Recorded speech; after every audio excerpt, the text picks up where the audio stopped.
The flour dust settled like morning snow across the pine countertop as Mabel Henley measured out another careful cup, her weathered hand steady despite the tremor that had started appearing in her left wrist these past months. The bakery smelled of rising bread and cinnamon, scents that had become as familiar to the people of Cedar Ridge as the sound of the morning church bell. Through the small window above her workspace, she could see the first pale light of April touching the snow-capped peaks beyond town, promising another day of the spring that came late and grudging to this high country. She'd been awake since 3 as was her custom, mixing dough and stoking the great brick oven her late husband Samuel had built with his own hands 15 years ago. The familiar rhythm of kneading and shaping soothed something deep in her chest, that hollow place that had opened when Samuel passed last winter. Work was healing, she'd learned. Work and the quiet satisfaction of feeding people who needed feeding. The bell above the front door chimed, though she hadn't yet turned the sign from closed to open. Mabel wiped her hands on her apron and stepped through the curtained doorway that separated her workspace from the small front room where customers waited on wooden benches Samuel had crafted, their surfaces worn smooth by countless backsides and nervous hands. Young Tommy Bridwell stood just inside the door, his thin shoulders hunched against the morning chill. 8 years old and already carrying the weight of adult worry in his pale blue eyes. His clothes were clean but patched, and his boots showed the careful mending that spoke of a family making do with what they had. "Morning, Tommy," Mabel said, her voice carrying the gentle warmth she reserved for the children who found their way to her door. "You're early today." The boy's gaze flickered to the display case, currently empty but for a few day-old biscuits she'd saved back. "Ma sent me to ask." He stopped, swallowed hard. "She wanted to know if you might have any bread that's maybe not quite perfect." "For the chickens," she said. Mabel nodded gravely, understanding the careful dance of pride and necessity that brought him here. The Bridwells had been struggling since Jacob Bridwell took sick with the lung fever that had swept through the lumber camps this past winter. Too proud to accept charity, but too desperate to let their children go hungry. "Well now," she said, moving behind the counter with deliberate purpose. "Seems I made too much again yesterday. Sometimes my eyes are bigger than my sense, you know." She pulled out a cloth-wrapped bundle she'd prepared before dawn, knowing Tommy would come. Fresh bread, still soft, along with a small pot of the honey butter that was her specialty. "Can't have it going to waste. Your chickens will be grateful."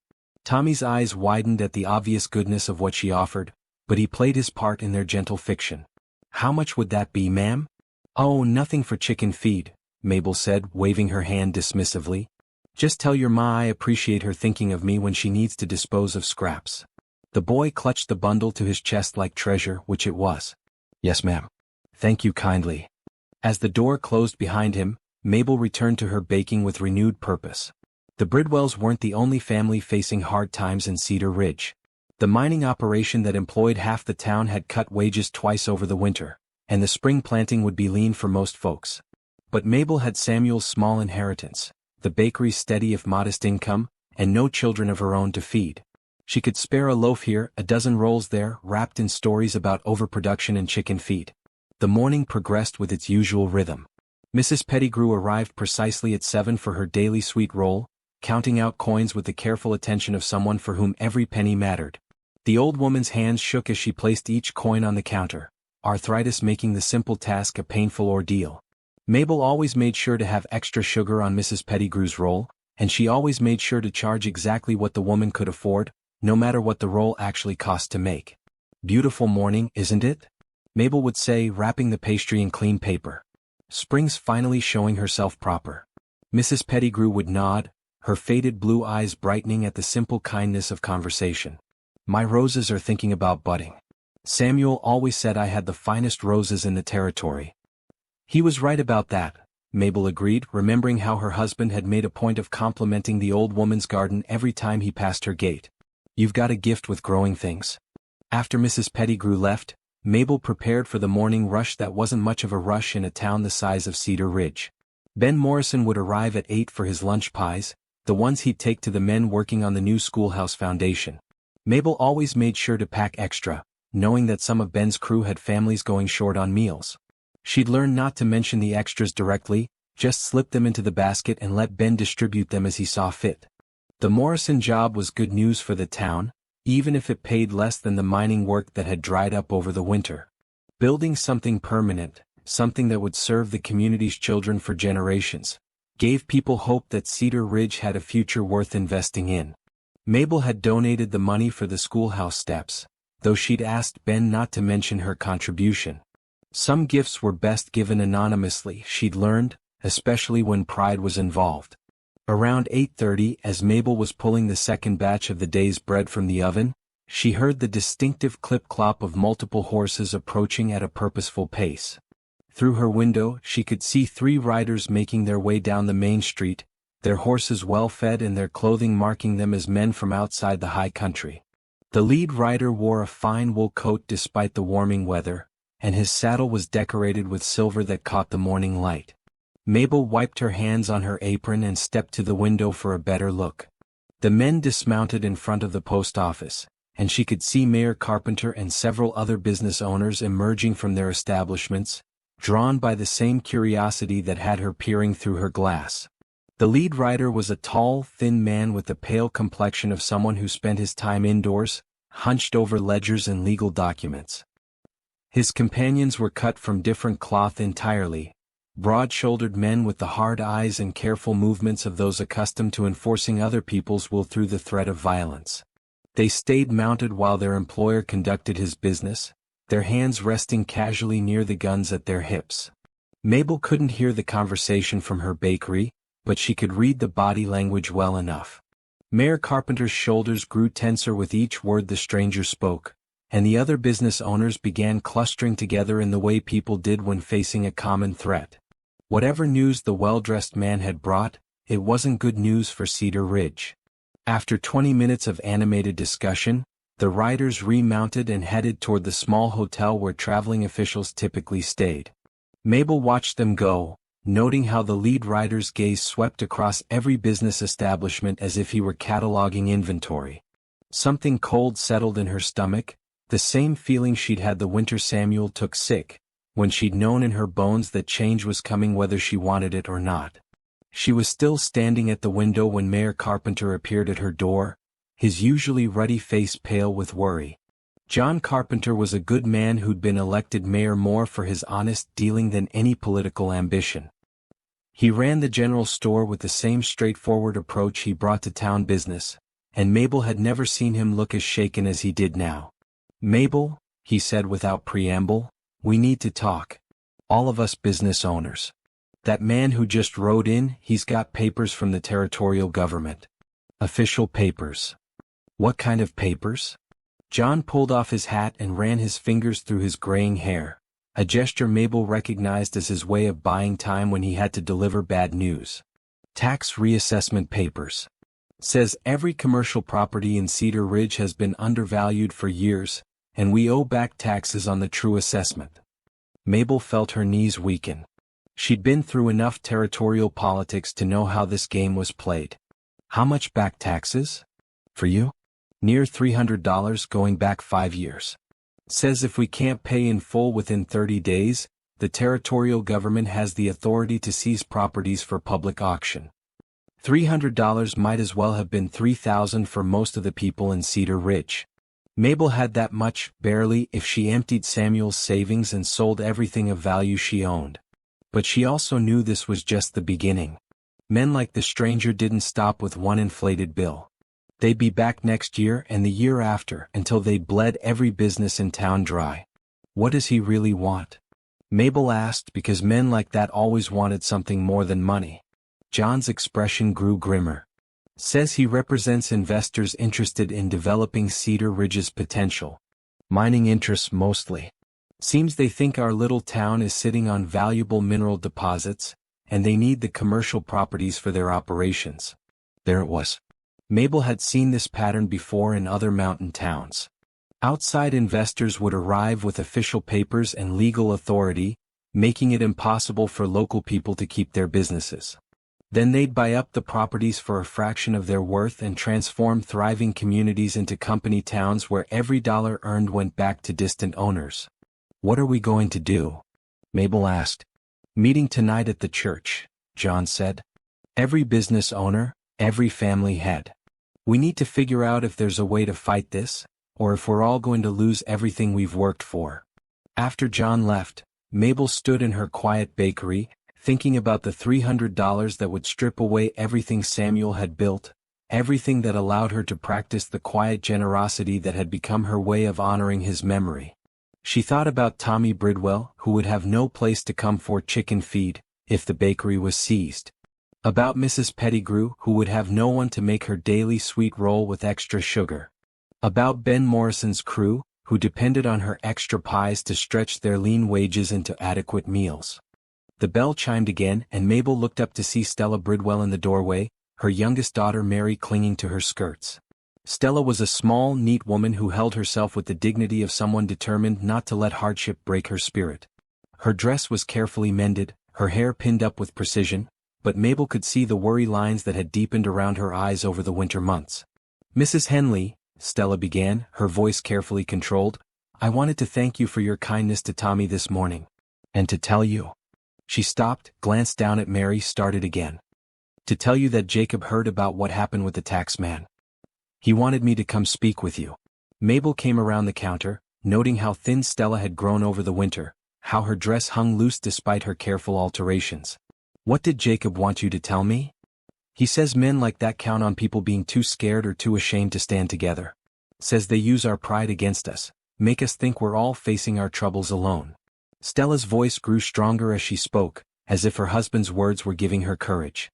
"But Jacob remembers when the mine flooded 3 years back, how this whole town pulled together to help the families who lost their men. Says that's the kind of strength that can't be bought or scared away." Little Mary tugged at her mother's skirt, and Stella bent to lift the child, who couldn't have been more than 4 years old. The girl was pale and too thin, but her eyes were bright with the resilience children showed when they were loved despite their circumstances. "Mama," Mary whispered loudly, "can we ask the nice lady for some bread? I'm still hungry." Stella's face flushed with embarrassment, but Mabel quickly intervened. "Well now, Mary, seems like I've been having the most peculiar problem lately. I keep making more bread than one woman can possibly eat, and I've been wondering what to do about it." She moved to the display case and began wrapping several loaves in clean cloth, along with a jar of her special honey butter and a small sack of the sugar cookies she made for the children who came to the bakery with their parents. "Maybe you and your mama could help me out by taking some of this extra baking home with you? Can't have good food going to waste, and I'd appreciate the favor." Mary clapped her hands together, but Stella's eyes filled with tears she was too proud to let fall. "Mrs. Henley, we can't accept charity. We're not that kind of people." "Honey," Mabel said gently, "this isn't charity. This is neighbors helping neighbors, which is what we do in Cedar Ridge. When Jacob gets back to full strength, when things are better for your family, maybe you'll be in a position to help someone else who needs it. That's how it works in a real community." Stella accepted the bundle with shaking hands, her composure finally cracking. "I don't know how to thank you." "Don't need thanks," Mabel said. "Just need you to remember that we're all in this together, especially with those tax men trying to tear our town apart." After Stella and Mary left, Mabel returned to her baking with a heavy heart and a growing sense of determination. The territorial government might have official papers and legal authority, but they didn't understand the bonds that held Cedar Ridge together. They saw individual businesses they could pick off one by one, but they didn't see the network of mutual support that made the community stronger than the sum of its parts. As the afternoon wore on, Mabel prepared for the evening meeting by doing what she did best: baking. She made dozens of rolls, several pies, and a large batch of the molasses cookies that were always popular at community gatherings. Food had a way of helping people think more clearly, she'd learned, and it reminded everyone that they were fighting for something worth preserving. She was just pulling the last batch of rolls from the oven when Ben Morrison appeared at her door, his face grim with the same worry she'd seen on Mayor Carpenter's features. "Mabel," he said, "I wanted to thank you for all those extra pies you've been sending with me to the work site. The men appreciate it more than you know." "Don't know what you mean," Mabel said with a slight smile. "I just make what I make, and if there's extra, well, can't have it going to waste." Ben nodded, understanding the fiction they both maintained. "Those men you've been feeding without knowing it, they've got families, children. Some of them haven't had steady work since the mine cut wages. Your generosity has been keeping food on tables that might otherwise be bare." Mabel felt her throat tighten. She'd known her small acts of kindness mattered, but she hadn't realized how far the ripples spread through the community. "The thing is," Ben continued, "those same men are talking about tonight's meeting. About what we can do to fight these tax collectors. And they're saying that if someone like you, someone who's been taking care of this town without asking for anything in return, is willing to stand up to these outside interests, then they'll stand with you." "I'm just a baker, Ben." I don't know anything about fighting territorial governments. Maybe, Ben said, but you know something more important. You know what it means to care about people, to put their needs ahead of your own comfort. That's the kind of leadership this town needs right now. As evening approached and the time for the community meeting drew near, Mabel wrapped her baked goods in clean cloths and loaded them into the basket Samuel had woven for her years ago. The church would be full tonight, she knew, packed with people facing the same impossible choice between financial ruin and losing everything they'd worked to build. But as she walked through the quiet streets toward the white clapboard church that served as Cedar Ridge's community center, Mabel found herself thinking not about defeat, but about the strength that came from people caring for each other. She thought about Tommy Bridwell, grateful for chicken feed. About Mrs. Pettigrew, brightening at the gift of conversation along with her daily sweet roll. About Ben Morrison's crew, fed by pies they didn't know were given freely rather than sold. She thought about Stella Bridwell, holding her head high despite her family's struggles, and about Jacob's words about the kind of strength that couldn't be bought or frightened away. Most of all, she thought about Samuel, who'd always said that the measure of a community wasn't how much wealth it accumulated, but how well it cared for its most vulnerable members. The territorial tax assessor had brought his papers and his threats, assuming he could frighten a small mountain town into surrendering everything they'd built. But Mabel Henley carried something more powerful in her woven basket: bread baked with love, offered freely to neighbors who needed sustenance for the fight ahead. And in that simple act of generosity, she carried the seed of resistance that would determine whether Cedar Ridge remained a community or became just another conquered territory in someone else's empire. The church was fuller than Mabel had seen it since Christmas Eve, every pew packed with the worried faces of people who'd built their lives in Cedar Ridge and now faced the possibility of losing everything. The oil lamps cast dancing shadows across the whitewashed walls, and the air was thick with the tension that came when good people were pushed beyond endurance. Mabel set her basket of baked goods on the table near the pulpit, where Mayor Carpenter had arranged chairs for the business owners who'd received the devastating tax assessments. Ezekiel Thornfield sat in the front pew like a man attending his own coronation, his pale hands folded over the leather portfolio that contained the legal documents he claimed gave him authority over their lives. His two companions flanked him, their eyes constantly scanning the crowd with the watchful attention of men who expected trouble. Mabel noticed how the families with children had positioned themselves near the back of the church, ready to leave quickly if the meeting turned ugly. "Folks," Mayor Carpenter began, his voice carrying the strain of a man who'd aged 10 years in a single day, "I reckon you all know why we're here. Mr. Thornfield has presented us with some challenging information about our tax obligations." A murmur ran through the crowd, the kind of angry buzz that preceded either surrender or rebellion. Mabel saw Jacob Bridwell near the middle of the church, still pale from his illness but sitting straight back beside Stella, who held little Mary on her lap. Ben Morrison was there with his wife Ellen, along with most of the men who worked on his construction crew. Mrs. Pettigrew sat alone in her usual pew, her arthritic hands gripping her walking stick like a weapon. Thornfield rose with theatrical precision, unfolding his thin frame with the deliberate movements of a man accustomed to commanding attention. "Ladies and gentlemen," he began, his voice carrying the clipped authority of territorial bureaucracy, "I understand this news comes as a shock. However, the law is quite clear regarding proper tax assessment of commercial properties." "What law?" Jacob Bridwell's voice cut through the formal atmosphere like a blade. Despite his recent illness, his words carried the strength of a man who'd spent his life standing up to those who would exploit honest people. "What law says you can ride into our town and demand money we don't have for taxes we never owed?"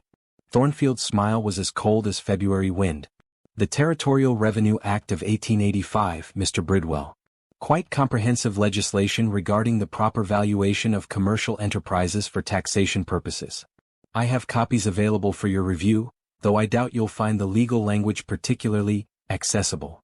The condescension in his tone sent another angry murmur through the crowd. Mabel felt her own temper rising at the man's casual dismissal of her neighbor's intelligence. These were people who'd carved a community out of wilderness, who'd survived winters that would have killed softer folks, who'd built businesses and raised families through determination and mutual support. They deserved better than being talked down to by a territorial bureaucrat with soft hands and a heart to match. "How much?" Ellen Morrison asked bluntly. "How much are you saying we all owe?" Thornfield consulted his papers with obvious relish. "The hotel establishment owes approximately $600 in back taxes and penalties. The general store $850. The construction business $400. The bakery $320. He paused, letting the impossible numbers sink in. Of course, these are just the immediate obligations. Going forward, annual assessments will reflect the proper valuation of your properties. The silence that followed was deafening. Mabel saw Will Henderson's face go white at the mention of $600, an amount that would require him to sell everything he owned and still leave him in debt. John Carpenter's store was the heart of the town's economy, and $850 would destroy not just his livelihood but the supply line that kept every family in Cedar Ridge fed and equipped. And if we can't pay? Stella Bridwell's voice was steady, but Mabel could hear the fear underneath her composure. Then the territorial government will be forced to seize the properties for public auction, Thornfield replied smoothly. Though I should mention that my employers are prepared to make fair offers for commercial properties, taking the tax burden off your shoulders entirely. There was the real purpose behind the official papers and legal threats. Mabel had seen this pattern before in other mountain communities. Outside interests would use inflated tax assessments to force people out of their businesses, then buy up the properties for a fraction of their worth. Within a year, Cedar Ridge would be transformed from a thriving community into a company town, with every dollar earned flowing back to distant investors. Fair offers. Ben Morrison stood up, his weathered face dark with anger. What's fair about stealing businesses people spent their lives building? I'm afraid I don't appreciate the implication, Mr. Morrison, Thornfield said, his voice taking on a dangerous edge. My employers are offering a legal solution to your tax obligations. No one is being forced to accept their generous terms. Generous terms? Jacob Bridwell repeated, struggling to his feet despite Stella's restraining hand. Mister, I've seen your kind of generosity before. You come in with your papers and your legal talk, squeeze honest people until they break, then pick up the pieces for pennies on the dollar. Thornfield's composure cracked slightly, revealing the contempt he felt for the people he was trying to fleece. Mr. Bridwell, your emotional outburst doesn't change the legal reality of your situation. The territorial government has granted my employers development rights for this entire district. We're prepared to purchase your properties at assessed value, which is considerably more than you'll receive at public auction. Development rights for what? Mabel asked quietly, but her voice carried clearly through the church. She'd remained silent through the confrontation, but something in Thornfield's tone had triggered her protective instincts. Thornfield turned his cold gaze on her, taking in her flour-dusted dress and work-worn hands with obvious disdain. Mining operations, Mrs. Henley. This entire area sits atop significant mineral deposits. My employers intend to develop those resources for the benefit of the territory. Mabel felt her blood turn to ice. She'd seen what mining development did to communities like Cedar Ridge. The companies would strip away every trace of the town that had existed, transforming the valley into a scarred landscape of industrial operations and company housing. The families who'd built their lives here would be scattered to the winds, their children forced to seek their futures elsewhere, their elderly left with nowhere to go. What about the people who live here? Mrs. Pettigrew asked, her voice shaking with age and anger. What about the families who've made their homes in this valley? There will be employment opportunities naturally, Thornfield replied dismissively. Though most residents will likely find better prospects elsewhere. Mining towns require a different sort of population than agricultural communities. The callousness of his statement hit the crowded church like a physical blow. Mabel saw Stella Bridwell pull little Mary closer, understanding that the tax assessor was talking about destroying not just their businesses but their entire way of life. She saw Ben Morrison's hands clench into fists, and she saw the fear in Ellen Morrison's eyes as she calculated the impossibility of starting over somewhere else with nothing but the clothes on their backs. But she also saw something else in the faces around her: determination. These were people who'd chosen to build their lives in challenging country because they valued independence and community over easy comfort. They'd survived blizzards and droughts, economic downturns and personal tragedies, by standing together and refusing to let outside forces dictate their fate. Mr. Thornfield, Mabel said, rising from her chair with the calm dignity her neighbors had come to associate with her quiet strength, you seem to have made a significant miscalculation. The tax assessor's eyebrows rose in surprise at being challenged by a woman he obviously considered beneath his notice. I'm afraid I don't understand, Mrs. Henley. You've assumed that we're all facing our troubles alone, Mabel continued, her voice growing stronger with each word. That we'll each try to save our own businesses without regard for our neighbors. But that's not how Cedar Ridge works. She moved to the front of the church, standing beside the table where her basket of baked goods waited. The simple domestic gesture of bringing food to a community meeting suddenly took on deeper significance as people began to understand what she was saying. "You see, Mr. Thornfield, what you don't understand about our town is that we've been taking care of each other all along. When Jacob Bridwell was sick this winter, did we let his family go hungry? When the Morrison construction crew needed extra food to stretch their wages, did we pretend not to notice? When Mrs. Pettigrew counts out her coins for a daily sweet roll, do we make her pay more than she can afford?" A murmur of recognition ran through the crowd as people began to understand that Mabel's quiet generosity hadn't been as secret as she'd thought. Tommy Bridwell looked up at his mother with sudden understanding, realizing that the chicken feed they'd been receiving was really meant for his family. Ben Morrison nodded slowly, finally grasping why Mabel's lunch orders always included more pies than he'd actually ordered. "Mrs. Henley," Stella Bridwell said softly, "you've been feeding our children." "I've been feeding our community," Mabel corrected gently. "Just like Ben's been making sure his crews had enough to eat. Just like John's been extending credit to families who needed supplies. Just like Dr. Patterson's been treating sick children whether their parents could pay or not. Just like Pastor Williams has been finding beds for travelers who couldn't afford the hotel."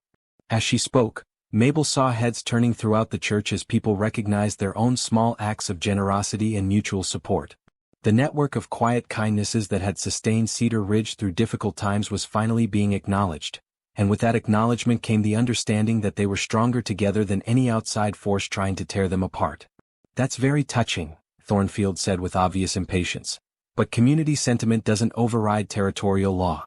You still owe the taxes and you still have 30 days to pay them." "You're right," Mabel agreed. "We do owe the taxes according to your assessments. But you've made another miscalculation, Mr. Thornfield. You've assumed we don't have the money." The tax assessor's confidence wavered slightly. He'd obviously done his research on the individual businesses in Cedar Ridge, calculating their limited resources and concluding that the inflated assessments would be impossible to meet. But he hadn't calculated the collective resources of a community that had been quietly pooling its strength for years. Mabel opened her basket and began setting out the bread and pies she'd brought, transforming the table into an impromptu feast. The simple act of sharing food had always been her way of expressing love and building community, and now it became something more, a declaration of the values that made Cedar Ridge worth fighting for. "I can pay my assessment," she announced quietly. "Samuel left me enough to cover the $320 they're demanding. And I'm guessing that if we put our heads together, pool our resources the way we've been pooling our kindnesses, we might be able to cover more than you expect." John Carpenter stood up, his face showing the first hope Mabel had seen since Thornfield's arrival. "The store's been doing better than I let on. Been setting aside money for lean times. I can cover my assessment and maybe help some neighbors too." Dr. Patterson rose from his seat near the back of the church. "I've got savings. Been planning to expand the clinic, but this seems more important." One by one, other voices joined the chorus. Will Henderson had been saving to renovate the hotel. Pastor Williams had a discretionary fund for community emergencies. Even some of the families without businesses offered what they could. Ben Morrison's crew pooling their wages, Ellen Morrison contributing her egg money, Mrs. Pettigrew offering the small inheritance she'd been saving for her burial expenses. Thornfield watched this display of community solidarity with growing alarm, clearly realizing that his careful scheme was unraveling.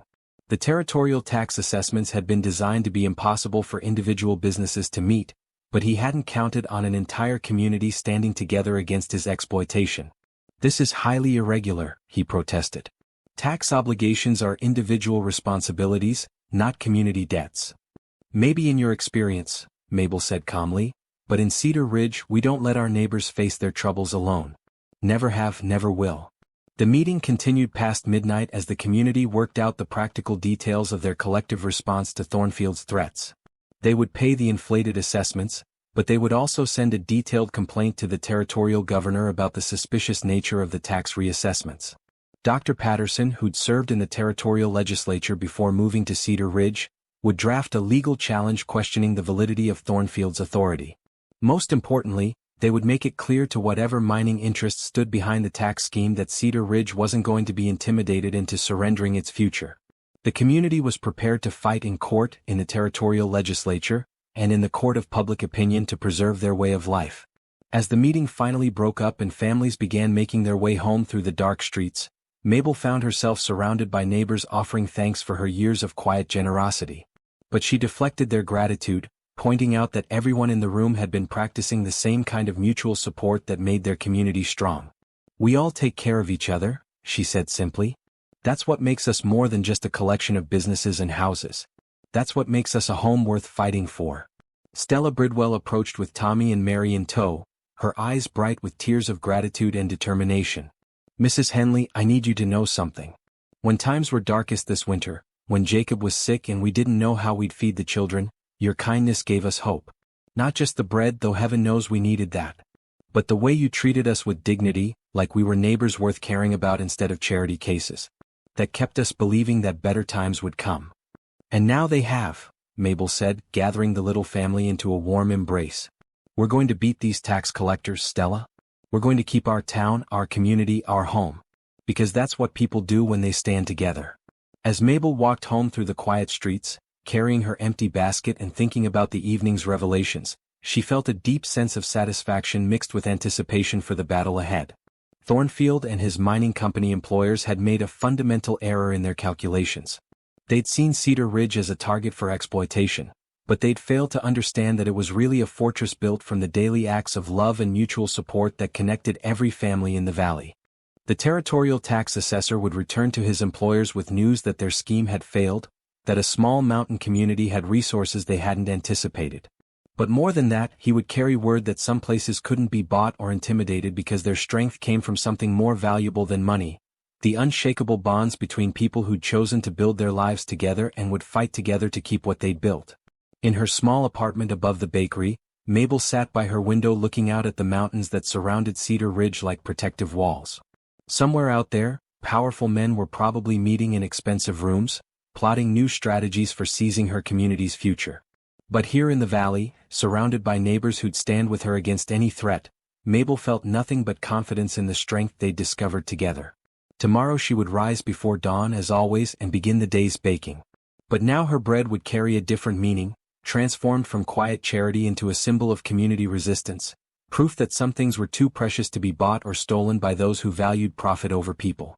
The first snow of October came early that year, dusting the peaks around Cedar Ridge with white while the aspen leaves still blazed gold and crimson in the valley below. Mabel stood at her bakery window, watching the fat flakes drift past as she kneaded dough for the morning's bread. 6 months had passed since Ezekiel Thornfield's first visit, 6 months of legal battles and territorial politics that had tested every bond holding their community together. But as she watched Tommy Bridwell race past her window, his cheeks rosy with cold and his laughter echoing off the buildings, Mabel felt a deep satisfaction at how much had changed since that desperate spring meeting in the church. The territorial tax assessments had been paid, every last dollar accounted for through the collective effort that had surprised Thornfield and his mining company employers. Dr. Patterson's legal challenges had wound their way through the territorial courts, exposing the suspicious connections between the tax reassessments and the development rights that had supposedly been granted to Thornfield's backers. The territorial governor, facing an election year and pressure from other communities that had suffered similar schemes, had ordered a full investigation into the revenue department's practices. But the real victory hadn't come from courtrooms or political maneuvering. It had come from the transformed relationships within Cedar Ridge itself, the way that Mabel's revealed generosity had inspired others to acknowledge and expand their own acts of community support. What had begun as secret kindnesses had blossomed into an open network of mutual aid that made the town stronger than anyone had imagined possible. The bell above Mabel's door chimed, and she looked up to see Stella Bridwell entering with a large covered basket, her face bright with the healthy color that had returned as Jacob's recovery progressed and the family's circumstances improved. Stella had taken over much of the coordination for the community's collective efforts, organizing everything from shared childcare to bulk purchasing of supplies that helped every family stretch their resources further. "Morning, Mabel," Stella said, setting her basket on the counter with obvious satisfaction. "I've got the weekly contributions from the families on Elm Street. Mrs. Patterson sent preserves, the Hendersons contributed coffee, and Ellen Morrison insisted on including extra eggs even though her hens are molting." Mabel smiled at the familiar ritual that had developed over the summer months. What had started as an emergency response to Thornfield's threats had evolved into a permanent system of community support, with each family contributing what they could to a common pool that ensured no one faced hardship alone. The weekly distributions had become a social event, bringing neighbors together in ways that strengthened bonds beyond mere economic cooperation. "How's Jacob feeling?" Mabel asked, noting the worry lines that still lingered around Stella's eyes despite the overall improvement in her family's situation. Better every day, Stella replied, though her voice carried a note of concern. He's been working on Ben Morrison's crew for 2 months now, and the steady wages have made all the difference. But he's been hearing things, Mabel. Disturbing things about what Thornfield and his people might be planning next. Mabel's hands stilled in their kneading. Despite their legal victories and community solidarity, she'd never quite shaken the feeling that the mining interests behind the tax scheme wouldn't simply accept defeat and move on to easier targets. Men who invested in schemes like Thornfield's weren't the type to write off their losses without making one final attempt to salvage their investment. What kind of things? Mabel asked quietly. Stella glanced around the empty bakery, then leaned closer to speak in a confidential tone. Jacob's been working on foundation repairs for the hotel, and he overheard some guests talking. Strangers, well-dressed men with expensive luggage who've been asking pointed questions about property values and mining rights. Will Henderson thinks they might be the actual investors, the ones who were paying Thornfield to do their dirty work. A chill that had nothing to do with the October weather settled in Mabel's chest. She'd hoped that the exposure of Thornfield's scheme and the territorial governor's investigation would be enough to discourage further attempts at seizing Cedar Ridge's future. But if the mining interests were sending their own representatives to assess the situation personally, it suggested they weren't ready to abandon their plans for developing the valley's mineral resources. Has anyone talked to Mayor Carpenter about this? Mabel asked. John's been in contact with Dr. Patterson about it, Stella replied. They're trying to find out more about these strangers without making it obvious that we're suspicious. But Mabel, there's something else. Something that might be even more serious. The gravity in Stella's voice made Mabel set aside her work entirely, giving her neighbor complete attention. Over the months since the tax crisis, Stella had proven herself to have excellent instincts about potential threats to the community, and Mabel had learned to take her concerns seriously. Yesterday morning, Tommy came running home from school with a story about strangers asking him questions, Stella continued. They approached him and several other children near the schoolhouse, offering candy and asking about their families. Which parents worked where, whether any families were thinking about moving away, whether the children liked living in Cedar Ridge or might prefer a bigger town with more opportunities. Mabel felt her protective instincts flare at the thought of strangers questioning the community's children. There was something particularly sinister about targeting the youngest and most vulnerable members of Cedar Ridge, especially when those questions seemed designed to gather intelligence about the community's stability and commitment to remaining in the valley. What did Tommy tell them? Mabel asked. Nothing useful, thank goodness, Stella said with obvious relief. Jacob and I have always taught our children to be wary of strangers, and Tommy remembered those lessons. But Mabel, what if these people are planning something more direct than legal manipulation? What if they're looking for ways to pressure individual families into leaving, or to create some kind of crisis that would force the whole community to abandon the valley? Before Mabel could respond, the bakery door burst open with a violence that sent the bell clanging wildly. Ben Morrison stood in the doorway, his face dark with anger and his work clothes covered in mud from the construction site where he'd obviously been laboring since dawn. Mabel, Stella, he said urgently, we've got trouble. Real trouble this time. Mabel's heart sank as she recognized the same expression Ben had worn the day Thornfield first arrived with his tax assessments. What's happened? Those strangers Stella mentioned? They're not just asking questions anymore. This morning they approached me directly, said they represented a consortium of investors interested in purchasing all the commercial properties in Cedar Ridge for immediate development. They're offering what they call fair market value, but it's obvious they expect us to sell whether we want to or not. Stella gripped Mabel's arm with sudden fear. What kind of development? Strip mining, Ben said grimly. They want to tear down every building in the valley and dig up everything from the river to the tree line. They're talking about a massive operation that would employ hundreds of workers, but none of those workers would be local people. They'd bring in their own crews, house them in company barracks, and transform this entire area into an industrial site. Mabel felt sick at the thought of Cedar Ridge's gentle valley being carved into the kind of scarred landscape she'd seen around other mining operations. The community they'd fought so hard to preserve would be obliterated, replaced by machinery and noise and the kind of environmental destruction that would take generations to heal. What did you tell them? Stella asked. That they'd have to talk to every business owner individually, and that I wasn't interested in selling at any price, Ben replied. But Mabel, these aren't the smooth-talking bureaucrats like Thornfield. These are hard men who aren't going to take no for an answer easily.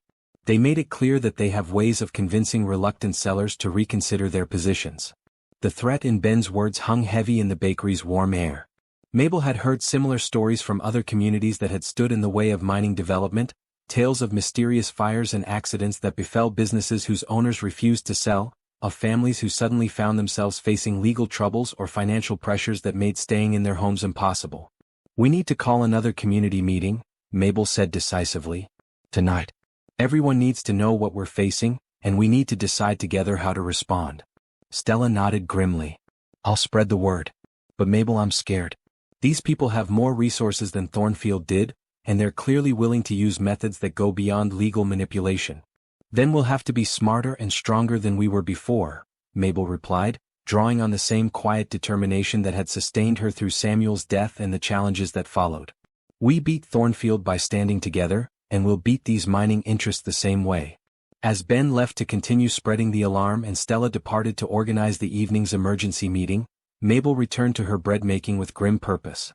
The familiar rhythm of kneading and shaping helped calm her mind while she thought through the crisis facing their community. The mining consortium's direct approach suggested they'd learned from Thornfield's failure and were prepared to use more aggressive tactics to achieve their goals. But they'd also made the same fundamental mistake that had doomed Thornfield's scheme. They'd underestimated the strength that came from people who'd chosen to build their lives together and were prepared to defend what they'd built. The months since the tax crisis had only deepened those bonds, transforming Cedar Ridge from a collection of individual families and businesses into something approaching a true collective, united by shared values and mutual commitment. The afternoon passed in a blur of preparation as word of the emergency meeting spread through the valley. Mabel baked continuously, preparing enough food to sustain a long evening of difficult discussions and critical decisions. She made the hearty breads and substantial pies that would remind everyone they were fighting for the simple but precious right to continue the daily acts of love and service that made their community a home. As evening approached and neighbors began making their way toward the church, Mabel watched from her window with a mixture of pride and apprehension.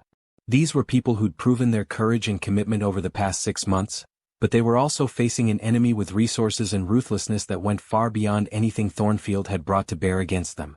Jacob Bridwell appeared at her door just as she was preparing to leave for the meeting, his face showing the strain of his recent conversation with the mining consortium's representatives. Despite his ongoing recovery from the lung fever, he'd insisted on taking an active role in the community's resistance efforts, and Mabel knew his perspective would be crucial in planning their response to this new threat. "Mabel," he said without preamble, "I've been thinking about what these mining people really want, and I don't think it's just about the mineral deposits under our valley." "What do you mean?" Jacob's expression was thoughtful but troubled. "I've been talking to some of the men who've worked mining operations in other parts of the territory, and they all say the same thing. The real money isn't in the minerals themselves, it's in controlling the entire supply chain from extraction to transportation to processing. These investors don't just want to dig up our valley, they want to control the railroad routes and shipping channels that would carry their products to market." Mabel felt a new chill of understanding. Cedar Ridge sits at the junction of 3 mountain passes. "Exactly," Jacob confirmed. "We're not just sitting on mineral deposits. We're sitting on the most efficient transportation route between the mining regions and the territorial capital. If they can control this valley, they can control the movement of goods and materials across half the territory." The implications of Jacob's insight were staggering. The mining consortium wasn't just threatening to destroy Cedar Ridge. They were positioning themselves to dominate the territorial economy by controlling its most strategic transportation hub. The stakes were far higher than anyone had realized, which meant their enemies would be far more determined and dangerous than Thornfield had ever been. "We need to get word to the territorial governor," Mabel said. "If this is about controlling transportation routes, it affects every community in the territory, not just us." "Already working on that," Jacob replied. "Dr. Patterson is drafting a letter explaining what we've discovered, and we're going to send copies to every newspaper in the territory. But Mabel, even if we can expose their larger scheme, we still have to deal with the immediate threat. These people aren't going to wait for political solutions to develop." As they walked toward the church together, Mabel thought about the different kinds of strength that had sustained Cedar Ridge through its previous crises.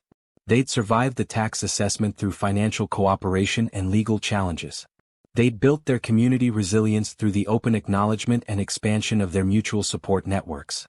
But this new threat would require something more, the kind of courage that came from people who knew they were fighting not just for their own future, but for the future of everyone who believed that communities should be built by the people who lived in them, not destroyed by distant investors who saw everything in terms of profit and loss. The church was even more crowded than it had been during the tax crisis, filled not just with Cedar Ridge residents but with visitors from neighboring communities who'd heard about the mining consortium's activities and recognized the threat to their own valleys. Mabel saw faces she knew from trading expeditions and regional gatherings, people who understood that what happened in Cedar Ridge would set a precedent for how mining interests could treat any small community that stood in the way of their expansion plans. As Mayor Carpenter called the meeting to order and Dr. Patterson began explaining what they'd learned about the consortium's true objectives, Mabel distributed her evenings baking with the same quiet determination that had sustained her through every previous crisis. The bread she offered carried more than sustenance. It carried the promise that some things were too precious to be bought or destroyed, that the daily acts of love and service that built communities were stronger than any force arrayed against them. The battle for Cedar Ridge's future was about to enter its most dangerous phase, but Mabel Henley faced it with the same steady faith that had guided her through every previous challenge. She had neighbors who stood with her, a community that had proven its strength through trials, and the unshakable conviction that love expressed through service was the most powerful force in any territory, mining consortium or no mining consortium. The December wind howled through the valley like a living thing, rattling the windows of the packed church where Cedar Ridge's residents had gathered for what might be their final stand against the mining consortium. 3 months had passed since the emergency meeting where they'd learned the true scope of the threat facing their community, 3 months of escalating pressure and increasingly desperate measures from investors who'd grown tired of legal maneuvering and political delays. Mabel stood beside the wood stove that barely managed to warm the crowded space, her hands wrapped around a cup of coffee that had gone cold as she listened to Dr. Patterson read the latest correspondence from the territorial capital. The investigation into the Revenue Department's practices had stalled, mysteriously reassigned to different officials each time it seemed to gain momentum. The territorial governor, facing pressure from powerful mining interests, had begun suggesting that communities like Cedar Ridge should consider the economic benefits of development partnerships rather than clinging to outdated ways of life. But it was the events of the past week that had brought them to this moment of crisis. 5 businesses in Cedar Ridge had suffered mysterious setbacks that could have been accidents but felt too convenient to be coincidental. A fire had gutted half of John Carpenter's general store, though quick action by neighbors had prevented total destruction. Ben Morrison's construction equipment had been sabotaged, delaying the schoolhouse completion and costing him contracts he couldn't afford to lose. Will Henderson's hotel had been cited for violations of building codes that had never been enforced before, threatening his operating license. Most disturbing of all, families with children had begun receiving visits from well-dressed strangers claiming to represent educational opportunities in larger towns, offering scholarships and boarding arrangements that would separate children from their parents. The message was clear: Cedar Ridge was no longer safe for families, and those who insisted on staying would find their children's futures threatened along with their own livelihoods. The consortium's representatives have requested another meeting, Dr. Patterson announced, folding the official letter with hands that trembled slightly from age and anger. They're offering what they call final terms for voluntary relocation. Every family would receive compensation for their property plus assistance in establishing new homes and businesses elsewhere in the territory. How much compensation? Asked Ellen Morrison, her voice tight with the strain of watching her husband's business systematically undermined. Fair market value, Dr. Patterson replied with bitter irony, as determined by assessors working for the consortium. Which means roughly half of what our properties were worth before they started their campaign of harassment and sabotage. A murmur of angry voices filled the church, but Mabel noticed something different about the crowd's mood compared to previous meetings. Where earlier gatherings had been marked by determination and defiance, tonight she sensed an undercurrent of exhaustion and fear. 3 months of constant pressure had worn down even the strongest spirits, and the consortium's latest tactics had shaken people's confidence in their ability to protect their families while continuing to resist. Stella Bridwell stood up from her seat in the middle of the church, her face showing the strain of sleepless nights spent worrying about her children's safety. "I need to say something that's been weighing on my heart," she began, her voice barely steady. "Jacob and I have been talking, praying, trying to figure out what's best for Tommy and Mary. And we're starting to wonder if maybe it's time to accept that we can't win this fight." The words hit the gathering like a physical blow. Stella had been one of the strongest voices for resistance, one of the organizers of their collective response to every previous crisis. If she was wavering, how many others were questioning whether the cost of continued defiance was too high for their families to bear? Jacob Bridwell put his arm around his wife, his own face reflecting the same agonizing doubt. "It's not about giving up," he said quietly. "It's about whether we have the right to put our children in danger for the sake of keeping what we've built here. These mining people have made it clear they'll do whatever it takes to get what they want, and we can't protect our families if we're fighting a war we can't win." Mabel felt her heart break at the pain in Jacob's voice, understanding the impossible choice facing every parent in the room. How do you weigh a community's survival against a child's safety? How do you choose between preserving a way of life and protecting the people who make that life meaningful? "Stella, Jacob," she said gently, moving to stand where everyone could see her, "nobody here would blame you for choosing your children's welfare over anything else. That's what good parents do, and it's what makes you the kind of people who made this community worth fighting for in the first place." She paused, looking around the church at faces that had become as familiar to her as family over the years of shared struggles and mutual support. Tommy Bridwell sat between his parents, his young face serious with the gravity of adult concerns no child should have to carry. Mrs. Pettigrew clutched her walking stick with arthritic hands, her eyes bright with unshed tears. Ben and Ellen Morrison held hands like young sweethearts, drawing strength from each other in the face of overwhelming odds. "But I want to tell you all something," Mabel continued, her voice growing stronger as she spoke. "Something I learned from Samuel, and something I've relearned from all of you over these past months. There are times when the most practical thing, the most sensible thing, is to surrender to forces bigger than ourselves. But there are also times when surrender means losing something so precious that life afterward would never be the same." She moved to the table where she'd arranged the evening's baking, simple loaves and rolls that carried the same love and care she'd been putting into her work for 15 years.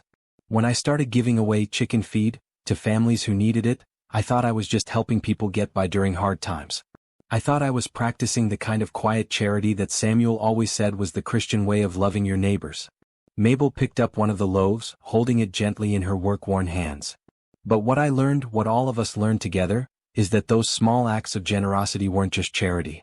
They were the foundation of something stronger than any mining consortium, more valuable than any mineral deposits they might dig out of our valley.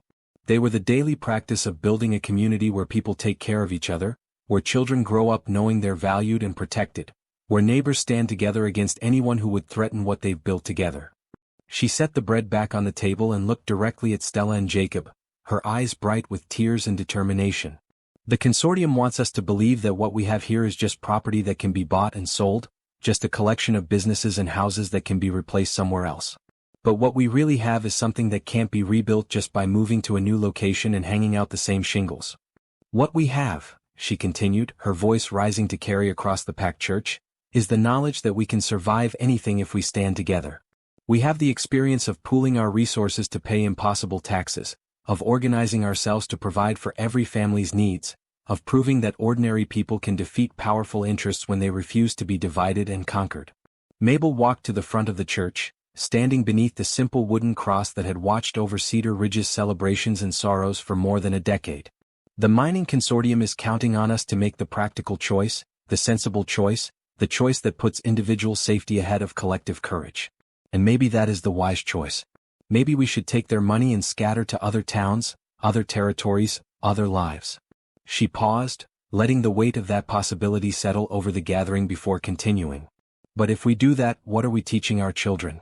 That communities are disposable when the pressure gets too great?